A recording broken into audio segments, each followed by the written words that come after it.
ছাদ বাগানে এই প্রথমবার লেটুস চাষ করেছি। দারুণ স্বাদের লেটুস পাতাগুলো হয়েছে, কারণ এর আগে যখন আমরা বাজার থেকে কিনে খেতাম তার স্বাদ কিন্তু এতটা ছিল না। আর এত সহজে যে হয়ে যাবে এটা কিন্তু আমি কখনো ভাবিও নি। আমি সবসময় ভাবতাম লেটুস মনে হয় একটু ঠান্ডার দেশের দিকেই ভালো হয়, আমাদের এখানে যেহেতু খুব একটা বেশি ঠান্ডা পড়ে না তাই ভালো হবে না। কিন্তু যেহেতু এবারে শীতটা দারুণ পড়েছিল তাই লেটুসগুলোও হয়েছে সুন্দর। প্রথমবারেই আমি এতটা যে সফলতা পাবো লেটুসের ক্ষেত্রে এটা আমি কখনোই ভাবিনি। লেটুস বাগান থেকে তুলেছিও প্রচুর। গাছের নিচের দিকে ডালগুলোকে ভেঙে ভেঙে নিতে আবারও নতুন নতুন পাতা তৈরি হয়ে যাচ্ছে।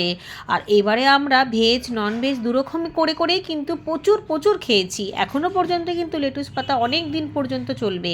সেই জন্য এই লেটুসের বীজ তো তৈরি করেই নিতে হবে। আর যেহেতু ছাদের অনেক জায়গাতেই আমি লেটুস করেছি তাই এখনও অনেক দিন ধরে খাওয়াও যাবে এবং কিছু কিছু গাছ দিয়ে বীজ সংগ্রহ করেও রাখা যাবে। অল্প জায়গাতেও ভারী